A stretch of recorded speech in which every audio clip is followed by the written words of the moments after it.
When I first met Suge,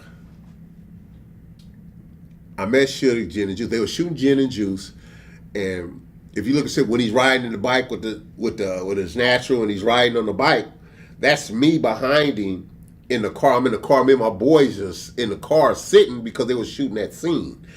So if you look at that scene, it's a car. It's so funny. My car is like in the back and we in the back. But anyway, we shoot the video. And this time you have a record label running. Well, I'm doing my thing with Eric. So we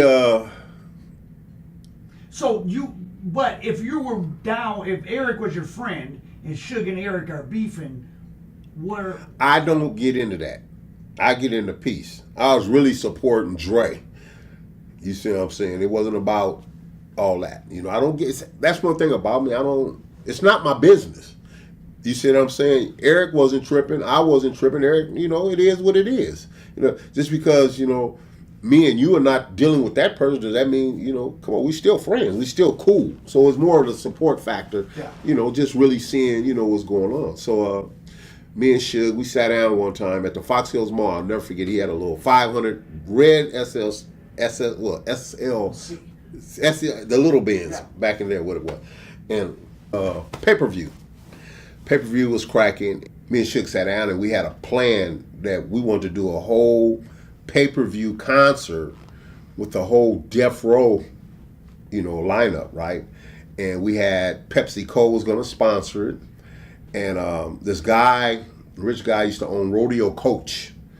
Okay, that's where everybody used to get their exclusive cars. Used to be on Wilshire and Beverly Drive, right? Used to be right behind the Bank of America. Rodeo Coach. I live there. Yeah, and he had a Learjet, and he had action at a sound stage. So we was going to make maybe 200 people look like thousands. And we was giving, we was going to fly the people in on the jets and, the whole big thing. Me and Suge, we talked about it. He said, I want to do it, I want to do it, I want to do it.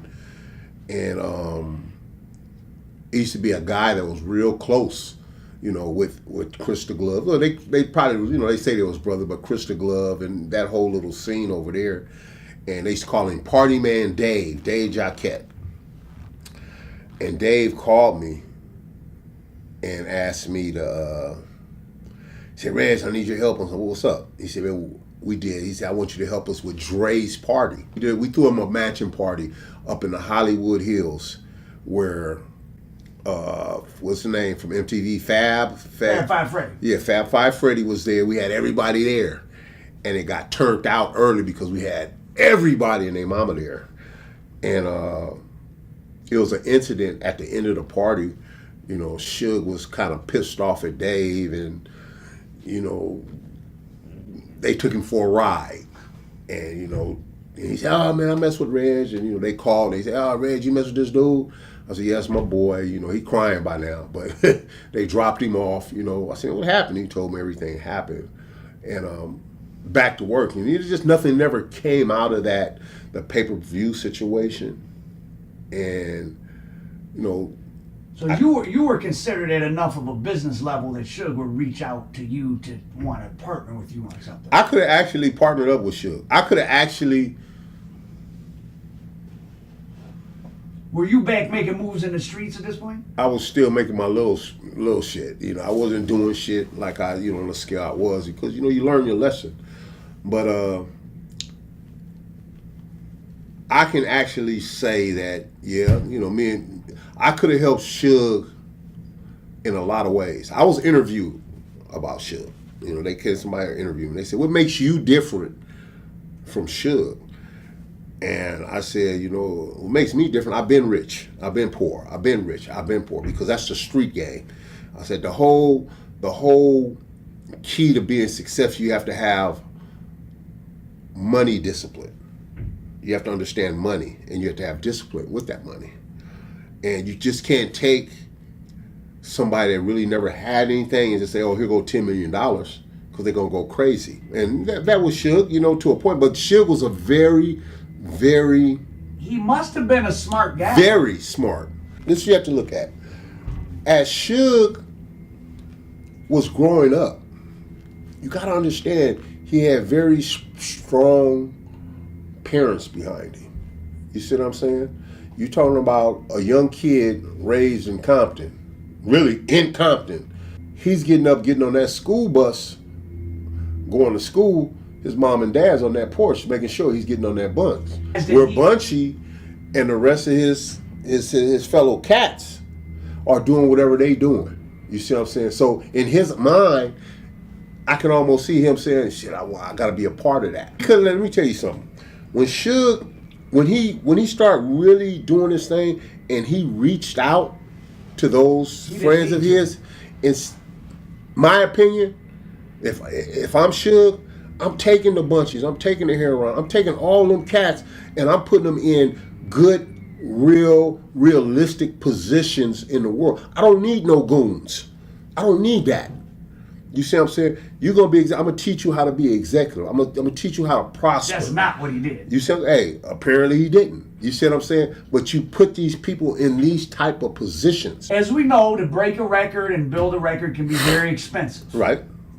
But if you have a situation like you did in gangster rap music, where you had people coming out of Compton or the South Bronx, which are very violent places, so you can kind of, if you're the executive at Universal, and I'm not saying anyone ever sat down and had this conversation explicitly, but if you let these guys that you've taken from really some of the most dangerous neighborhoods in America, Compton, and you let them run amok, it's free publicity. What I'm saying, you always have to look at this.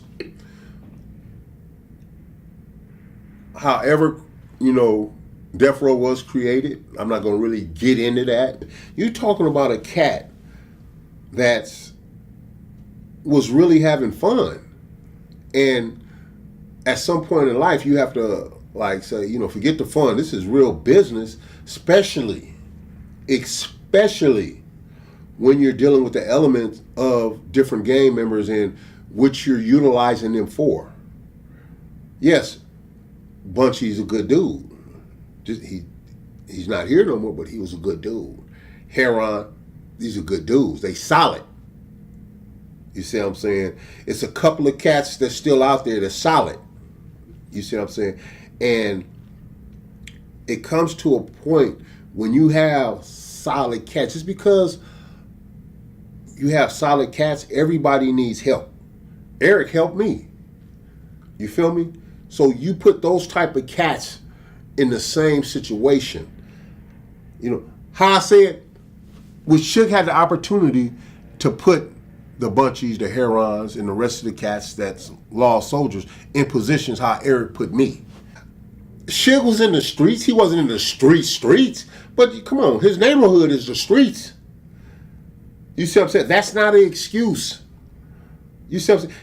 Suge had he had this industry at the palm of his hand where he could have actually picked up the phone. He had the three biggest artists at once. Let me tell you something. He could have picked up the phone and got through to the President of the United States and said, Clinton, I want to make a change for my community. What can I do? What can I bring to the table to do this? When you have that type of power, you're on a whole different level. When you have that type of power, because you had the three biggest, not just you had the three biggest artists in the world, you was making money. You was making some serious money. Hundreds of millions. You see what I'm saying? That's not playing. You see what I'm saying? I always tell people this. If it's illegal business or if it's legal business, at the end of the day, it's what? Business. Period. You see what I'm saying? So when you put yourself in a situation, if I was shit, I'd be scared to death of anything negative coming my way. Oh, hell no, we're not about to do that.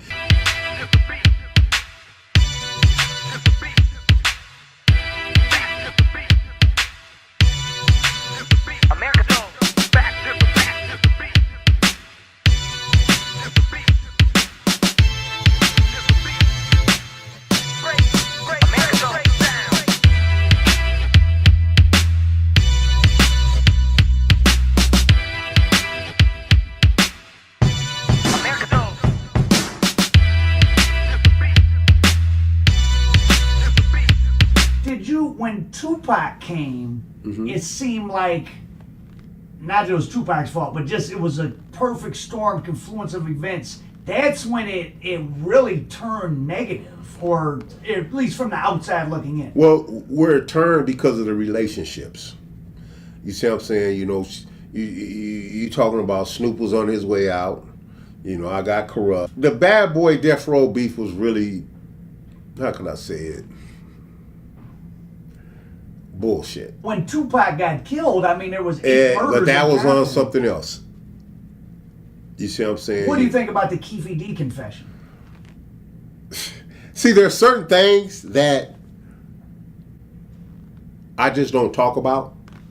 You see what I'm saying? Because once again, it wasn't my business.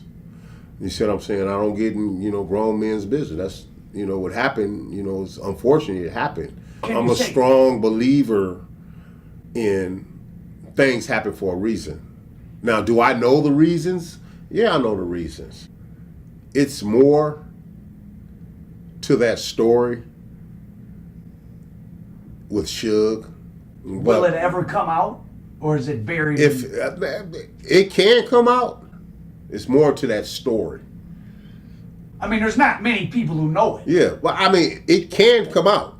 You see what I'm saying? But would that cause people to be arrested that are walking the streets alive?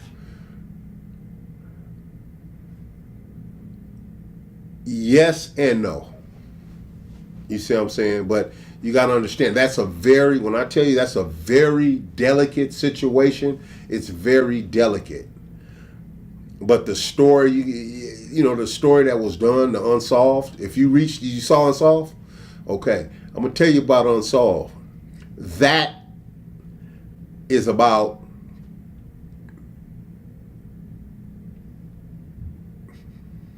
%90 accurate. And these are things that I know for a fact. For facts. They're there. Now, that 10%, that's the whole trick.